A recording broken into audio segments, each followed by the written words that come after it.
Positive Behavioral Interventions and Supports, PBIS at Home. Positive Behavioral Interventions and Supports, PBIS, is an evidence-based, three-tiered framework to improve students' social, emotional, behavioral, and academic daily outcomes. It is built on evidence-based behavioral practices and systems that can be used at home with your child. The key components for PBIS from home in these unprecedented times in education during a worldwide pandemic are: set routines, schedules, set home expectations, teach, remind, and reward, correct behavior, communicate with school for instructional guidance, be creative, model, and promote emotional wellness. Set routines. Children thrive with routines and structure. Outside of school, children may have fewer predictable routines. This can often lead to increases in anxiety and challenging behaviors.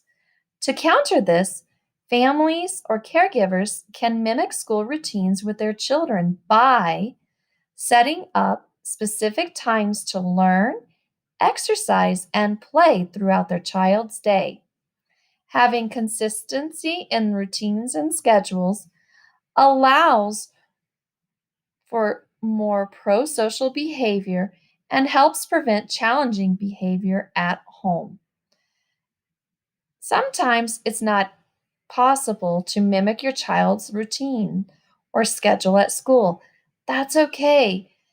The key is to establish your own clear routines and schedules. Make sure whatever schedule you use, you're providing a visual of the schedule or routine for your child and family. Keep it in a consistent, easy-to-view place at home. Set routines for elementary. This is an example of a mimicked school schedule that can be used at home for elementary school kids. This is the secondary level example of a school schedule that can be mimicked for home. Here's another example of a routine or schedule that just fits you or your family. Remember, sometimes it's not possible to mimic the school schedule. That's okay. Consistency in your routine and schedule is key. Set home expectations. All Churchill County School District schools use PBIS. That means that your child will be familiar with behavior expectation charts or matrices. The matrix will include the expected behaviors and what those behaviors should look like in each of the locations listed. You can tie your home expectations to your child's school expectations, but change how these expectations would look at home versus at school. Doing this helps you and your child use consistent behavior, language, and expectations. Remember, consistency is key in helping to decrease and prevent problem behavior. Here's an example of setting home expectations with school. The school has established be respectful, be responsible, be safe for their behavior expectations. Then they've gone through and defined what each one of those behaviors looks like, those behavior expectations look like within each of these environments or locations. So, for example, be respectful in the school building looks totally different than being respectful in the classroom or digital learning, and being respectful looks even more different in the bathroom. The same with being responsible. Being responsible in the school building looks different than being responsible in the classroom and digital learning. It also looks different in the bathroom. Same with being safe.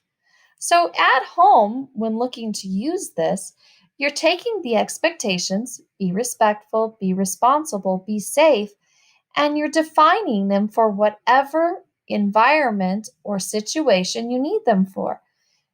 Mealtime, virtual learning, bedtime, chores, whatever it is you need. This is how you would define it. Make your expectations and then go through and define it for each one of your locations or environments. Here's how you teach it. Once you've established your expectations that you want to use, you're going to teach your child, remind your child, and reward your child for using the appropriate behavior.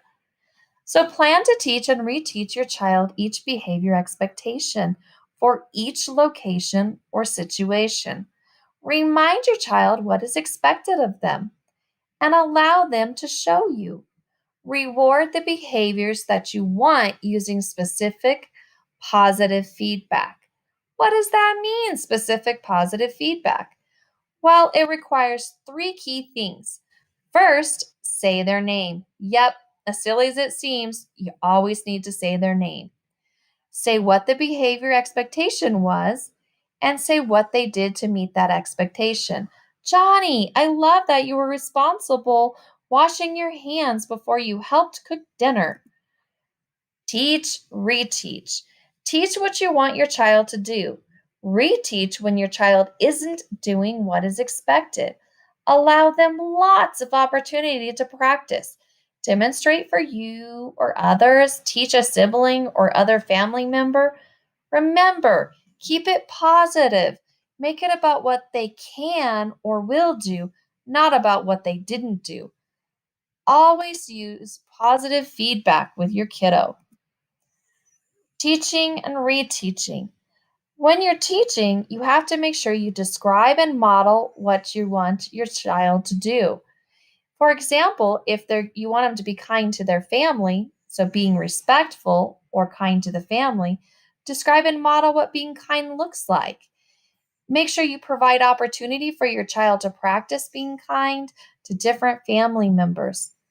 It's all about describing and modeling, providing opportunity to practice it, and making sure that you're reminding your child. So when you want your child to be respectful or kind to your family, make sure you're reminding them before they need that behavior. At the start of the day, whenever they're around family, give them a quick reminder. Hey, remember, we're being kind to our family.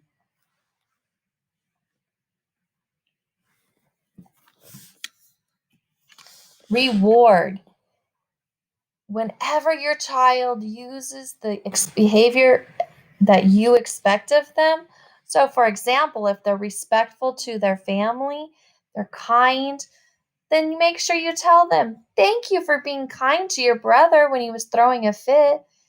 Oh my gosh, I so appreciate that you were doing your chores. It helps me and it shows that you're being responsible for when they're safe. Oh my gosh, awesome job using your knife.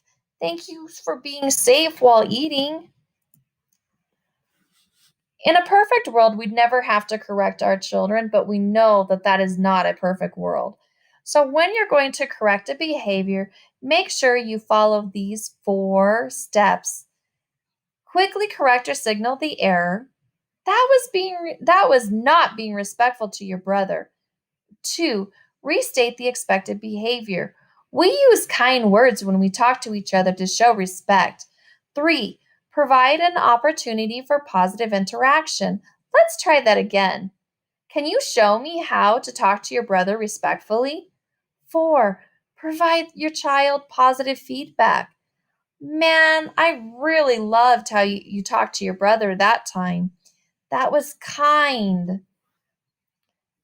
Also, keep in mind redirection can be even quicker. Remember, you need to wash your hands before eating. Go wash your hands. No matter whether you use correction or redirection, make sure that you are calm, it's brief, and that it provides an opportunity for your child to practice the behavior you want to see. Also, keep in mind that it's essential you're maintaining a 5-to-1 ratio. That means that for every one correction or redirection, you are giving your child 5 positives. Also, whenever possible, remind instead of correcting. For those kiddos that are just not having it or they keep doing the same behavior over and over and over again, you can teach them a new behavior to do instead. Make sure you reward their use of this behavior and not the one that they were using before. Communicating with your school for instructional guidance. Keep in touch with your schools, with your child's school or district. Ask for help whenever you need it. Be proactive with your concerns. Remember, we're here to support you and your child. Model and promote emotional wellness for you and your kiddo. Take breaks from the news or social media whenever you need it. Take care of your body by engaging in deep breaths, stretching, exercising, by getting plenty of rest. Make time for enjoyable activities for you and your kiddo to do together. Make sure you guys are continuing to connect with others by talking to them. Be creative in how you maintain those social relationships for your child and yourself. Prioritize your safety, of course, during this pandemic, but make sure you're doing it still. Set up virtual chats and virtual playdates to connect with friends and faraway family. Make sure you're taking breaks throughout the day if you're feeling overwhelmed or if your kiddo's feeling overwhelmed. Walk away, go exercise, have fun doing a dance. If you would like more resources on how to do this, please do not hesitate to go to pbis.org.